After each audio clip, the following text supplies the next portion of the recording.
Thank you so much for tuning into the show, and welcome to Season 2 of the Audiobook Club with John York. The Audiobook Club, partnered with Pro Audio Voices, celebrates audiobooks, the amazing people and teams who make them happen, as well as the various talents behind storytelling.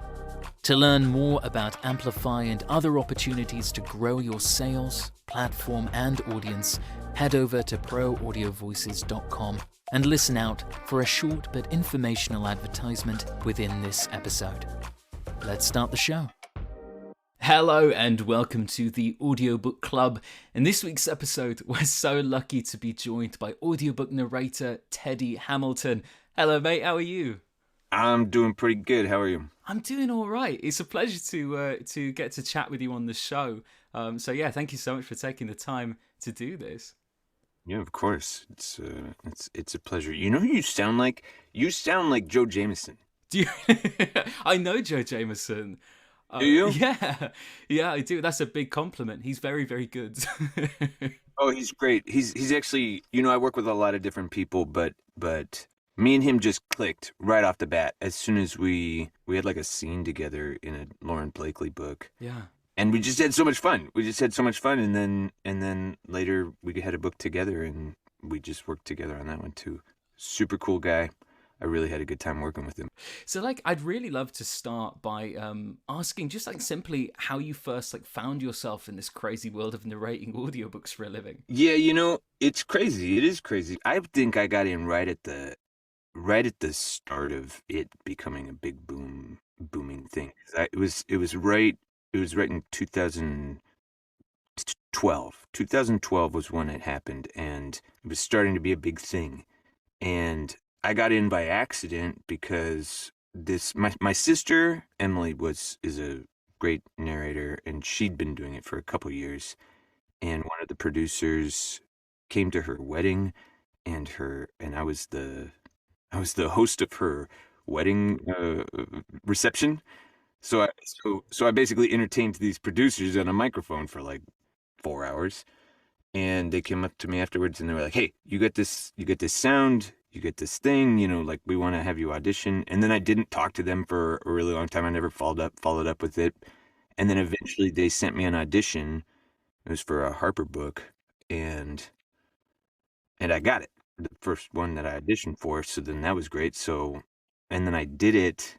And when I was recording, then I had a conversation with, her name is Deborah Dion. It used to be Deborah and Bob Dion of Dion Audio. And they said, well, so what do you do? And I was like, at the time I'd been working at the Griffith Observatory as a theater tech for their planetarium show. And she was like, hold on, you know how to do computery stuff? I was like, yeah, I know how to do computery stuff. And they said, okay, we want to hire you.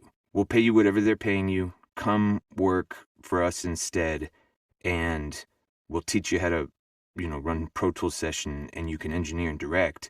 And then also you'll be here, and, when books come along, then we can, recommend you. And I said, okay. So then I started doing that.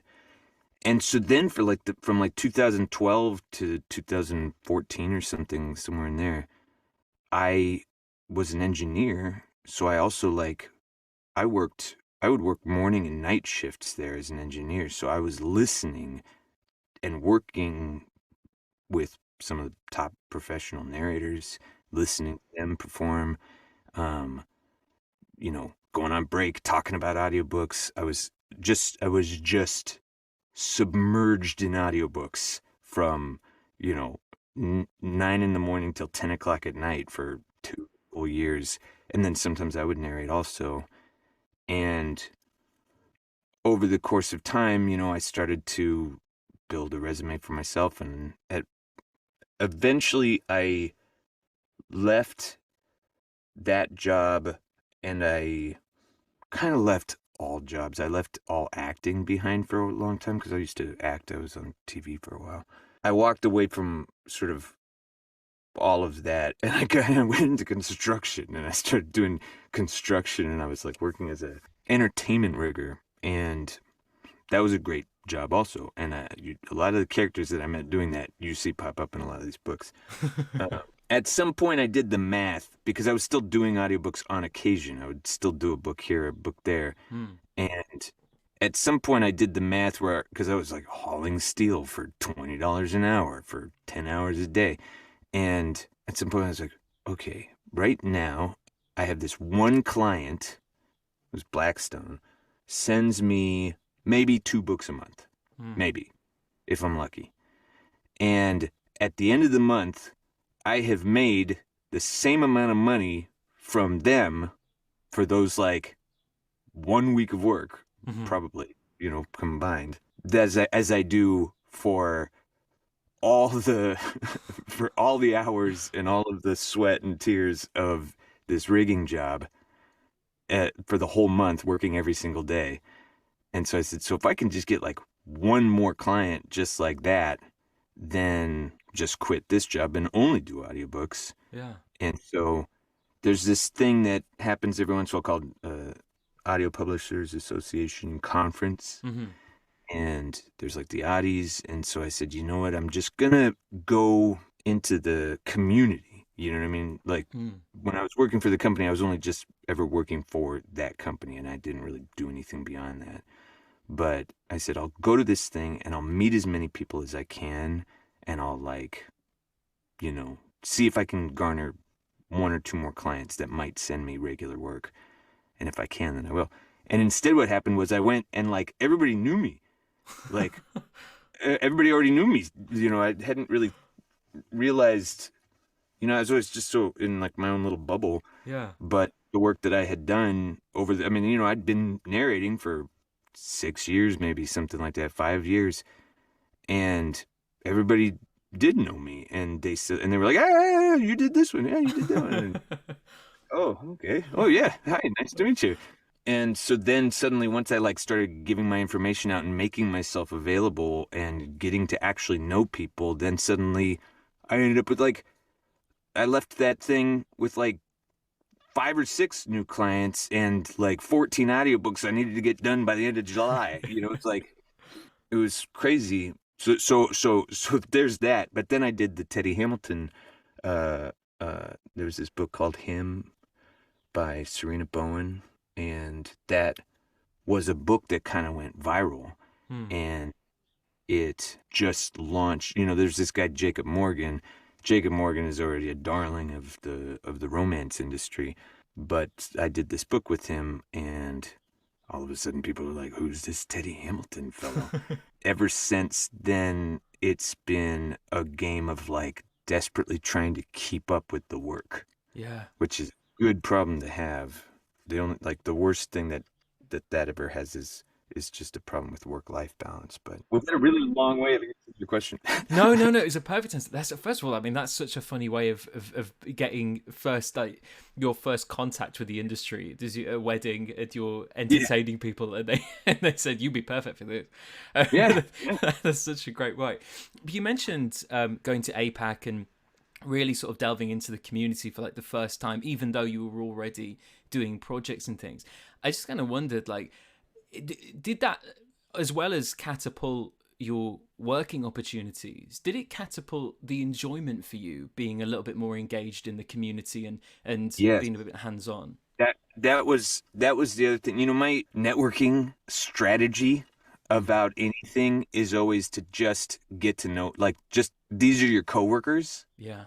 These are your coworkers. Your clients, if any of the people who are going to be casting for audiobooks, anybody who's going to be producing, like, they want to find people who can help them get their job done, Yeah. And so we're all in this industry together, and we're all a community. And when I used to do Hollywood stuff, it's just such a big, huge thing, and everybody wants to be left alone. Like, anybody who's like a casting director or producer, they want to avoid actors like the plague. Yeah. So it's like so hard to like get in with anybody, and the thing's so big. But the audiobook world, it might be kind of moving in that direction because of just the size of it. Audiobooks are getting pretty big. But at the same time, the community of this industry is really good to where people are all, it's just everybody's just cool in this industry. So there is a really, really nice community of people. I don't know how many times I can use the word community, but maybe that makes the point. And I've made a lot of really good friends, and I mean, we only talk over email or Zoom, especially since COVID. But we're scattered all over the world. There's people in Canada. There's people on the East Coast. There's people in other areas in the Midwest, and Yeah. like, but we all are working together. I think that's what's like so nice about like APAC as well. Like you create these relationships at most over Zoom, and that's very infrequently. If you're prepping together, and then you suddenly meet this person for the first time in the flesh, and then suddenly you know them, and it's like it's. I found that so thrilling. Yeah, and you know what? I like to then go, all right, now let's party. Yeah. I'm the guy who's like, how are we not going to a bar right now and let's get trashed at 4 a.m. I'd love to know, like, what is it about like the romance genre, and or I know that's quite an umbrella term, but like everything that kind of envelops. What is it as romance as a genre that like what does it? How does it? Like, what about it draws you in as a performer, as a narrator? There's stories about people, I see there's a lot of I narrate a fair amount of different things, and romance is always very real. It's not a there are paranormal romances. I mean, hell, I've read alien romances where they're the mail order brides of Krakar, um, which was a great series actually. I loved alien romances, but Yeah. um, they're always about the things that are happening inside of us when we're in relationships, which is such a like fundamental aspect of our lives. The whole thing gets, sort of shat on by the literary crew. Oh, those aren't real books. Yeah. Um, but I mean, they're more real, I think, than Lee Child's and the Jack Oh, Reacher books. definitely. Yeah. Yeah. It's like these are and they're also immediately applicable to your own life Mm-hmm. in more ways than any Star Wars or Star Trek or any other, you know, amazing book because when you read a romance book, I'm constantly learning about myself. I'm constantly learning about my wife. I'm constantly learning about different aspects of my family because it's always this the core story of any romance book is always going to be about how two people communicate with each other Mm-hmm. in a romantic way, in a loving way, and what hurdles there are that they have to go through in order to come to a happily ever after together. Oh yeah. Do you think that's why like the fans, the listeners of the romance genre, at least in my experience, seem to be incredibly passionate, incredibly vocal, which is lovely for what we do. Um, do you think that's why? Because it is so relatable, or everyone's had an experience not unlike a lot of the stories out there. Yeah, I mean, I don't. I've met so many fans because I go to all of the events. I go Mm. to almost every. I mean, I don't go to all the events. Any fans who know me listening are laughing at me because I don't go to all of the events, but I go to a lot of events. Um, and I just did an event last week. Um, there's a lot of. I think there's a lot of different reasons. It's hard for me to say Yeah. what the thing is that draws because within romance there's also so many different subgenres Yeah. underneath romance that the difference between I just did a book I just did a series called the Cat and Mouse series that was like dark. It was a Mm-hmm. dark romance. There was a lot of like really, really dark stuff that happens in that book. And then I also will do like sweet hometown romances where the carpenter and the bakery owner will go off into the sunset together. And those two books are so different from each other. It's not even funny. Apart from the fact that within there are two people who need each other, who love each other, who Yeah. are drawn to each other in some way. That's the only common thread between those two. So, Yeah. Yeah, that's fair. but I don't know. It's hard to say what the launching in point is for people. Yeah. Uh, but it is. I mean, but it's ultimately in the end, it's a story about. There are always stories about people, and I think, like if you think about, I've used this example before, but I'm a big Marvel fan. I love all the Marvel movies, and the thing that always gets me is, when Robert Downey Jr. is throwing his, he's in the big climactic moment of the first Avengers movie. He's riding a nuclear weapon up through a wormhole to go attack and kill the final guys. And what does he want to do in that moment? When he might die, his first thought is, I need to call my girlfriend and tell her that I love her and tell her that I'm sorry. You know what I mean? That kind of thing, that adds so much humanity to that character. Because if he's just like, you look at the older stories, the old, Arnold Schwarzenegger things, he would just have something like, take some funny one-liner that he would do as he launched the last, nuke right into the bad guys, and then he won and everything was great. But the moment that he wants to then show this vulnerable part of him that says, I'm sorry for the pain you're about to feel because I'm gone. And that's romance. That's what's in all of the romances. So it's like, that's what draws people in, I think. Oh yeah, absolutely. Yeah. I think your performances of like a bad boy are loved by like so many listeners and get amazing feedback, and they've kind of like taken on like an entity of their own. Like when approaching a character that perhaps like doesn't have the kindest personality on the surface, like how do you like reach a personality for that character that captures those like bad boy qualities while also keeping the audience invested in that persona and like longing to hear more? I'm gonna get real Facebook with you for a second here. Like there are a lot of traits of the male heroes in romance that, like, when taken out of context and like put onto a Facebook page, would be labeled as toxic masculinity in a second. If you have a boyfriend who's like controlling and possessive and like, cares about every little thing that you do and wants to like, mold all of your choices, like, that's terrible. I would hate to have a boyfriend like that. But I think then if you can understand these things from sort of from the other side of it, of somebody who loves you so much that they want you to, be safe, and they want to take care of you in every possible way. It's like, in reality, that's terrible. That you would be stifled. You wouldn't like it.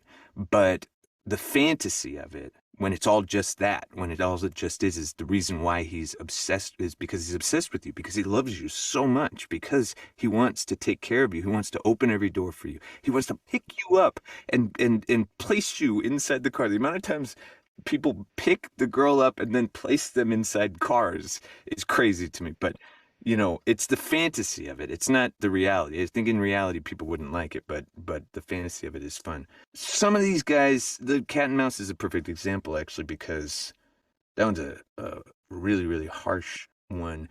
So part of it is understanding that what I'm portraying is a fantasy.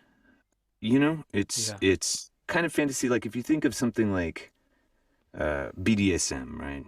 The whole idea of BDSM is like, that's an abusive relationship. You're smacking them, you're hitting them, you're tying them up, you're doing, all the different things that BDSM could be. But at the heart of in real life BDSM, I'm not a huge expert on this, but but at the heart of that, there's consent. There's would you like to play this game with me? And then you play the game, and there are, all the escape words and things like that. The escape words for, I forget what they call them, not escape Safe words. Safe word. The safe word for audiobooks or books is you can put the book down or you can turn the audio off. But when I am approaching a character, I just have to you have to have that element of like who is he? Maybe he's really really angry. Maybe he's really really violent even. Hmm. But there's gonna be some kind of reason why. There's gonna be a person at the center of that, and because it's my job to make that person come to life, Hmm. I can't I can't bring myself to it. I can't bring myself and be like, ugh, like this guy's terrible.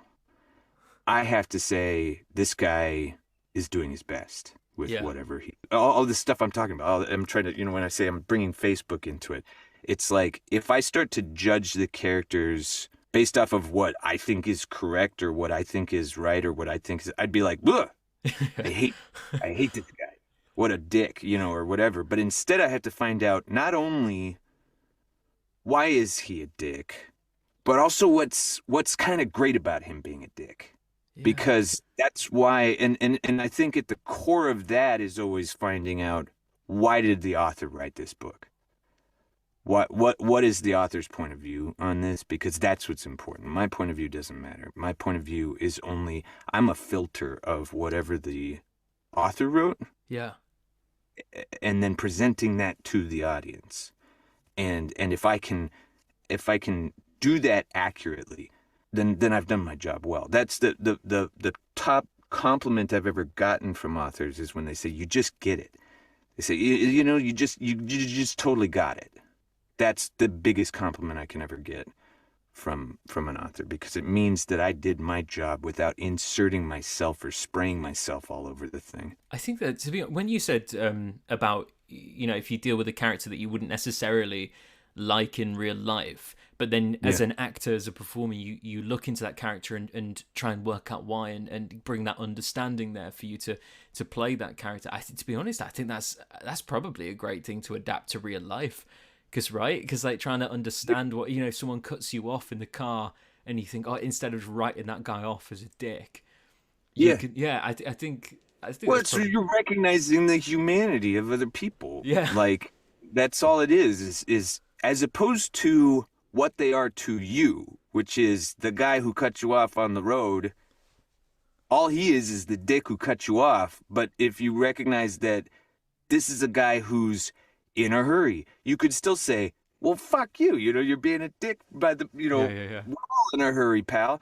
But maybe he's in a hurry because because his wife's having a baby in the Yeah. hospital, or whatever. You can make up whatever you want.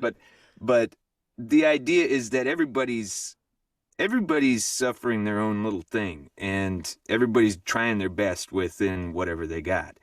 And I think if you can kind of recognize that without assuming that they're just a tool that's getting in your way, I guess that's just empathy, but Yeah. you Well, not a bad thing to have. You have and you continue to work with some of the best in this industry. A few that I'm lucky to say are mutual friends of ours. And a lot of the time, like narration can be like a very lonely profession. Do you find that being able to collaborate on dual or multicast projects so frequently as a part of this genre? Do you find that like a huge perk, getting to know more people and getting to work with them? no, not even a little bit. I'm still just alone all the time because even collaborations is just emails usually. Like, there's every once in a while an author or somebody is willing to pony up the cash to have us do a real duet where we sit down, like what I did with Joe Jameson, where Lauren Blakely actually wanted us to be live with each other, and like so then we would be like, hey, I'll see you, let's talk tomorrow, and then we would spend a couple hours together joking and joshing around. Yeah. And it's all that in between time that really you get to get some of that social stuff. But when it comes to collaboration on the books, we don't have long phone conversations. You know what I mean? We're Mm. just sending a, hey, so for Blake, I kind of I made him the deepest voice, and then Steven kind of has this growly kind of thing that I did, and then Madeline and so and so and so and so, those three girls, I just I just made one really perky and one really dour, and then the other one kind of standard. Yeah. And like that's it, and that's what we'll send because it's gonna sound differently anyway. But so we don't really get a lot of interaction time, even when we're collaborating on books. Hmm. And because of that, the answer is no. That's fair. Your question is no. And then APAC comes, and APAC, then we all go and we hang out together. Yeah. You have the naughties to get it all out your system. Naughties, yeah. You know, I will say the people who I actually probably have the most amount of social interaction with is are the like the assistants with the different companies that hire me.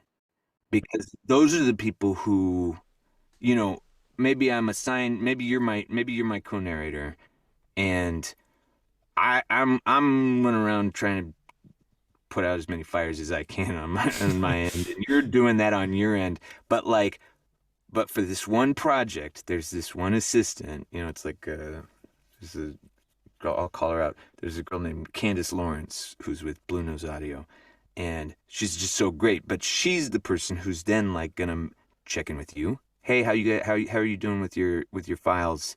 Is everything doing well? And then you talk to her. Hey, Andrew, how are things going? Are you on board? Are you still on track and all this kind of stuff? You know, there's Yeah. like the coordinator is the person who I actually interact with the most, and those are the people who I like have a lot of good like joking time with. Once in a while, the other narrator too, but it's I feel like the other narrators are always so busy. Everybody's so No time to chat. there's no time to chat. There really isn't. I mean, it's like I don't know.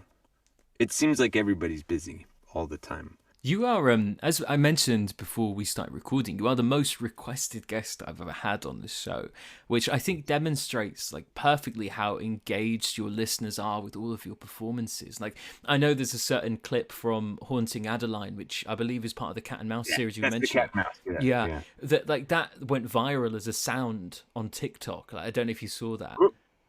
Um, Nope, I did not Do you know not? that. Okay, well, these you'll have to check it out if you're interested. But it's all like really positive. It's just like loads of people really enjoying it in various circumstances, like the sound plays and they're at the gym and they're trying to be all conspicuous while this is playing in the area. You know, that kind of thing. It was great, but like hundreds of thousands of likes and comments and stuff, all like loving it. But like knowing that, or maybe perhaps not knowing to that extent, like that listeners will like listen to an audiobook simply because you are involved. Does that like ever cross your mind before like beginning a project? Like, do you find yourself having like a higher and higher standard for your performances as like the books become like a bigger thing? No. So step one, I already told you, is that I need to understand where the author's coming from. Mm-hmm. I need to understand what the author is doing. But step two is that I need to understand how the audience is receiving it so that I'm just paying attention to that. I mean, like a lot of that is just guesswork on my part. I don't have an audience to sit there and go, yay, or boo. Yeah. Um, but but just knowing that I am making it clear, I have to then imagine the audience, like the listener. I have to imagine the listener and what they are experiencing while I'm doing it. Again, it's all guesswork on my part, but that's also a place that I'm thinking about. I try to take myself out of it as much as possible. You know, apart from like I'm the actor. You know, I mean, I'm the actor, but I try not to. My eye is rarely turned on how am I doing. Does that make sense? Yeah, Like yeah, yeah. my eye is on the writer first, the listener second, the character third, and then probably me. But like every once in a while, I might stop and say like, "Now you sound like an idiot," even if it's the right choice. I just don't want that out there for myself. So I guess I don't know if this answers your question, but the listeners are a huge part of my narration. You know, I did a lot of clown work, and I did a little bit of stand-up comedy in my life, and so much of that is the interaction between you and the audience and that Mm. like sort of energy in between. And so I think I have a good sense for that. And so as I'm translating what the author has made, I am hypersensitive to, is this something that an audience will enjoy? But that's what I'm thinking. Not, am I doing it right? Not, you know, do I sound cool? It's more, what will that make a listener, Yeah. take a breath? That's my thinking. Not me, but the thing that I did, will that cause a reaction? You mentioned doing stand-up comedy there. Now, obviously, that's famous for having like immediate feedback. Yeah.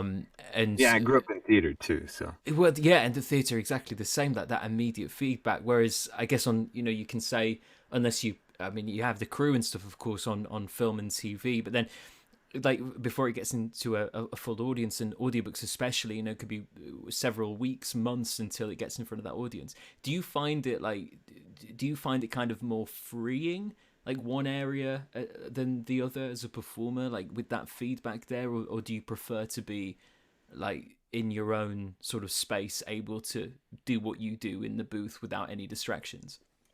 It's always nicer when there's an audience to give immediate feedback. Just because Mm. then you know that your guess was correct or that your guess was completely wrong. Yeah. This is why I think it's also good. Like, I don't like reading. I don't like reading reviews Mm. because I don't think every reviewer comes to it with some reviewers are just mean. They're just mean for the sake of being mean. Yeah. And I don't want to I don't want to muddle my brain up with negative energy. And at the same time, I kind of don't want to I also don't want to like get too much into the hype because again, I don't want to be thinking about myself Yes. while I'm narrating. So I don't want to be thinking like, oh yeah, oh good job, Andrew. Oh, they're gonna love that one. You know what I mean? I only want to be concentrating on the thing. But if you're doing it for a live audience, then you get it right then and there. You get the immediate reaction that lets you know that you were successful. Yeah. Um, because I don't know that you can always necessarily trust the reviews as honest. You know. No, I don't think There so. are there's plenty of honest reviews, absolutely, but you have to but there's so many. There's so many all over the place that you would have to sift through all of them and hope you find nothing but honest ones. Yeah, I think it's a tricky one because you can get in the same, like I've had reviews in the same book, someone saying that he sounds bored or he's gone way over the top there, and it's like, well, they can't be both like on the Yeah, same thing. So it's just people's interpretations, isn't it? Um, yeah, you I mean, you are releasing. You're part of like an insane amount of projects. Consistently yeah, publishing out. yeah. How do you structure your sort of day? Could you like take us through like a typical working day in the life for you? All right, all right. Here's the typical working day. I wake up. I go to the gas station. I pick up a Red Bull for myself. I come home. I should start working, but instead I play too much on Instagram or social media or Diablo Immortal. And then I go, fuck, I need to start working. I haven't started working. And then a friend calls and then I talk to them instead and the conversation goes on for like a half an hour or 45 minutes.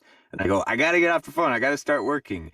And then I finally sit down to work and then my wife comes in and says, okay, lunch is ready. And I go, God damn it.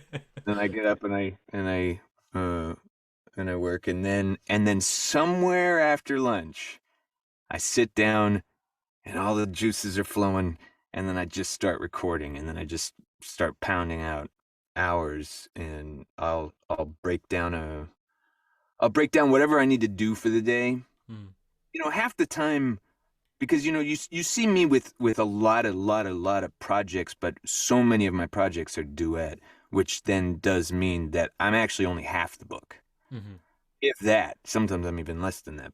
But so I usually the average book that I'm on is like maybe 5 hours or something like that, somewhere in that realm. So it's usually about 2 days, because I'll try and get 3 hours done. So then I will sort of figure out how much of this script I'm going to be able to do today, and then I'll break that up into four, and then I'll mark it in the script when I'm about a quarter, a half, three-quarters of the way through it, and I'll take little breaks at each one of those. Usually, if I get started sometime around noon or 1, then I'm done sometime around 7 or 8. All that time in the morning, it's just wasted time. I could have like been doing something for my house, or I could have been figuring something out, but instead I just wasted all of my time in the morning. Sorry, I'm the same. It's how many days a week is that? Is that like 5 days a week? 7 days a week. 7 days a week. That's a repeating cycle of every day. Gee, no wonder you get so much done. I don't know, I got a house I got to pay for. Yeah. How long did it sort of take you to build up that stamina? Because that's like, I mean, you said like 1 p.m., 2 p.m. start, like 8 p.m. finish. That's like a good old chunk of time, and like even with breaks. No, my stamina is less now than it used to be. Oh, I really? used to. There was a time, maybe like 2018, 2019, where I would wake up. Okay, so you remember my story at the start of this conversation when I was talking about when I used to work for Dion Audio, Hmm. and I would sometimes take up 2 shifts, and I would work from 9 till 10 o'clock at night. That was 2 shifts, so I would work on 2 different books each day. I would work from 9 to 4, working with a different actor, engineering for them, and then they would go home, and then a different actor would show up, and they'd work from 4 to 10. Yeah. So so then there was this time in like 2018, when I think it was 2018, where I started getting a bunch of jobs through Mosaic, and I would go at 9 a.m. and I would work from 9 until like, I don't know, 3 o'clock or so, and just at their studio, and then I would drive to my studio because I had my own studio too that wasn't in my home. Hmm. Uh, then after that, I'd go grab some food, and then I'd drive to my studio, and I'd work from like 4 to 10 Hmm. on my own things. So there was a time when and that's just me as a narrator, just churning out, 2 6-hour days split. But now that I'm a home narrator and I work out of my home, there's too much stuff here. There's too much Hmm. stuff distracting me, and there's too, the faucet is leaking again. I think the difference is that I wouldn't work on weekends before. Now I work on weekends, but I think part of I stretch my work out across the whole week, but I do work all week. Also, I'm crazy. That's the other thing, is that I'm just crazy and I have no work-life balance. So take this as a warning. I was going to sort of ask really because most of the people that I interview on this podcast have home studios, and I have a home studio, and it's like people who go to an office or leave their home for work.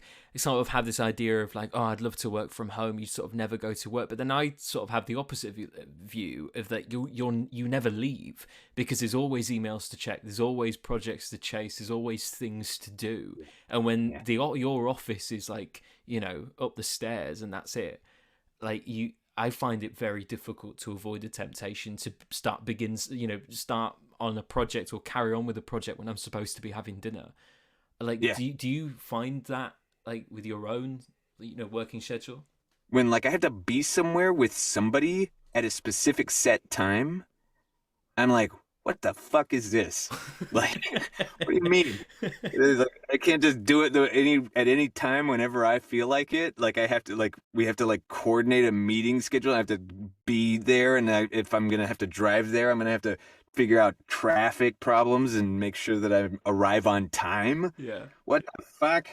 Um, but but when I'm at home, then it's just like, I don't know, whenever I kind of get around to it, then I'll get around to it. Yeah. And that's working at home. That's working on your life. And that is the balance. The part of it is that's great.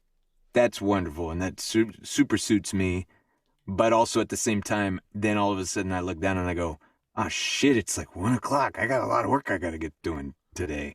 And I haven't started any of it because I've been dicking around all morning. Yeah. So that's to me what the trade-off is of the home studio thing is that it's much more efficient to not work from home. It's much more efficient to like set a schedule for yourself and to do that. But it's a lot harder when it's just you, when you're the only one cracking the whip on that. Yeah. Yeah. Are you pretty good at like sort of self-directing? Are you pretty like a motivated guy when left to their own devices? I suppose you have to be for the amount that you've achieved. No, well, I mean, I don't think I am at all. I think I'm terrible at it. Um, but what I do have is I have a sense of responsibility. Like Yeah. when somebody has given me work, somebody said, "Hey, will you do this?" And I said that I would. So then I am willing to sacrifice myself to make sure that I if I even if I'm behind schedule, that I'm not too far behind schedule. Yeah. Um, so if somebody hires me to do a job and it's coming to like, oh, I was supposed to start this today and I was finishing the other one, then I might shoot them a heads up, hey, I might be a day late, but then I'll work late until the night if I have to, if I'm like in a bad situation, Mm-hmm. where Yeah. they need the files yesterday. Um, I don't have a problem with punishing myself. But as far as like, come on, get up, like, start your work. It's 9 a.m. Time to begin. Chapter one. Yeah. Yeah. Let's go. No, none of that. I don't do that. Where is the best place for people to keep up with you, to keep up with upcoming projects, new releases, that kind of thing? I don't know. I don't really do any marketing myself. On my Teddy Hamilton Instagram page, I will update it every once in a while. Hmm. But my main, and I'll check messages because I get a lot of messages too, and I try to respond to people, but I don't do it all the time. My other account is just my general life, but Teddy Hamilton's my only professional account, and all I do is just update it every once in a while. So I don't know. There's not really like I don't really talk about myself too much. Yeah. I have a place online. I have it on TikTok. I have it on Instagram, and I have it on I had it on Twitter, but I don't know. I haven't looked at Twitter in so long. But those are mainly so that people who are talking about books have somebody to tag. Yeah. Yeah. Yeah. So I don't know. So I don't really market myself too much. It's more just that but I have a platform, I suppose. Not a platform, but I have a space Yes. where people can talk about, narrated by Teddy Hamilton on Instagram. Narrated by Teddy Hamilton. But that's so you can find me, but really it's you just got to follow book bloggers, follow people who talk about audiobooks, and then they'll tell you what I'm doing. Follow authors who are active, and they'll tell you what I'm up to. Yeah, that's fair. That's fair. Yeah, on TikTok, I'm at Teddy Hamilton 14. Nice. No, I'll give you a follow. That's a terrible profile name, but that's how many Teddy Hamiltons there were. Yeah. When I first made Teddy Hamilton, I thought, nobody has that. And then as I started to look through, there's a cute, like Saint Bernard dog named Teddy Hamilton. There, there's a young child named Teddy Hamilton. There's like a kind of a super sexy, like Austrian supermodel dude, named Teddy Hamilton, who really should just start becoming a cover model. Um, and then there's also a guy, like a musician, a music artist named Teddy Hamilton. Ever since Teddy started to really hit and like people started talking about Teddy Hamilton, I looked it up and I was like, oh, those poor people. Now anytime they go like, oh yeah, check my music out at Teddy Hamilton, and then they turn it in, and anybody who looks up Teddy Hamilton is going to see a bunch of like porno books. That's great. And people tagging us going, I loved you in this book. That's great. As we come to a close on this episode, I just simply like to ask if you have any upcoming projects that you're excited about that we can look forward to. I did this book last week. I just finished recording it, and it's Storm Clouds and Devastation by Ashley Jade. And oh, it was so gut-wrenching. It was like painful how gut-wrenching it was. Mm. It was like a book that stayed with me. I think I might be a sucker for real sob books. Like I think I like them. I think Yeah. clearly I enjoy that thing. Like, there's also, I mean, I like a good rom-com, but when it's something that really does a deep dive into people's pain, Yeah. like I am very drawn to that. And it's not just tragedy, it's not just one of those ones where, and then, the car accident stole the fiance away or Yeah, something yeah, like yeah, that. yeah. It's like, no, this guy was raised by like piece of shit fucking parents who fucked him the fuck up. And then he made a lot of choices from that point of view that further fucked him up even more. And to where when we first meet him, he is fucked up. Yeah. And then he meets this guy, and this little like crack of light opens up into his life, and this guy is very able to sort of help him. It's an MM book. It was beautiful, but it was Yeah. also a heart-wrenching story. Yeah. But I loved it, and that's one that I think I'm excited about. Yeah. That sounds. I know exactly what you mean about books that make you cry. It's just Yeah, like it's something that really just makes you feel something, and then you feel yeah, like you've done something with your day because you've been to this place emotionally. yeah. Like, yeah. I'm about to do another one. Me and Joe Arden. Yeah. Yeah. I'm starting today a book called What We Broke by Marley Valentine, um which is because the MM world, with the audiobooks you have a standard MF, Hmm. and then and there's also MFM, and then there's also MMF, and then there's also MM, and I think there's FF, but I'm never involved in those. Yeah. The world of MM is interesting within the audio community because what they're getting, basically, what the fans are getting, are two dudes. Mm. They get two dudes reading to them.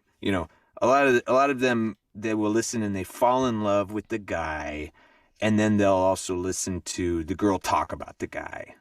But like during that time when the girl's talking, this is a big thing with the female audiobook narrators, that very few of them get nearly as much glory as we male narrators get. Mm. Because the women who are listening to it in general, or the people I should say who are listening to it, are listening to it, um there's a little bit more of a focus on the men. You know what I mean? Even Yeah. if it's about the way that the men make the women feel, it's still like, there's so much glorification of the main male characters. Mm. You know, oh my God, he was the sexiest. Oh my God, I love him so much. Yeah. And thus that shine kind of comes onto us narrators too, but onto the male narrators more than the female narrators. So then when you get an MM book is two male narrators, is two men that you can fall in love with. There's then like this little like fun under thing that happens where then, pairing up two different guys. Like, this one's got Teddy Hamilton and Jacob Morgan, but then this one's got Jacob Morgan and Joe Arden, and this one's got, it's Yeah. like Yeah. sort of fun pairs. And What We Broke marks the first time that Teddy Hamilton and Joe Arden will be narrating together. Excited. Is there anyone who you haven't had the chance to narrate with, like in an MM book, or even just a standard romance, who you'd like to? I don't think so, because a lot of the people who I would have answered this question with, I have worked with. Yeah. So like I'm sure that there are narrators that I wish I could work with. There's a guy named McLeod Andrews who's such a cool fucking dude. That guy is so cool. And if you look at his resume, he's narrated a bajillion books. And he's so talented. And I've worked with him a lot back when I used to work as an engineer. I used to be his engineer. But we would never get paired together because I don't think he does romance, but also B, um, I think it's more that I will lose a job to him or he'll lose a job to me Yeah. because we are sort of in the same realm. So there are certain, I think there's him and there's a couple other narrators who I would love to work with, but we'll never work together because we'll be up for the same role. Yes. Yeah, yeah. Do you find sometimes like you're hemmed into a certain character trait? Like we mentioned like bad boys and stuff earlier because you do them so well. This is the one thing that I am also happy I've seen with people is that I don't get hemmed in too much Yeah. because they will hire me to be like when you have MM, there's oftentimes within the MM there is one that's a little bit more the husband and one that's a little bit more the wife. That generally kind of happens in a background subtextual way Yeah. where a lot of the things that I would recognize as usually part of the F part of the project is now being assigned to this particular character in the MM. Um, the sort of slightly more feminine, slightly more masculine aspects of those characters. I often switched between those two. And the same thing where I'll be hired to be playing Zaid from the Cat and Mouse trilogy, who's like the most alpha-y, like psychotic Yeah. fucking guy that you'll ever meet.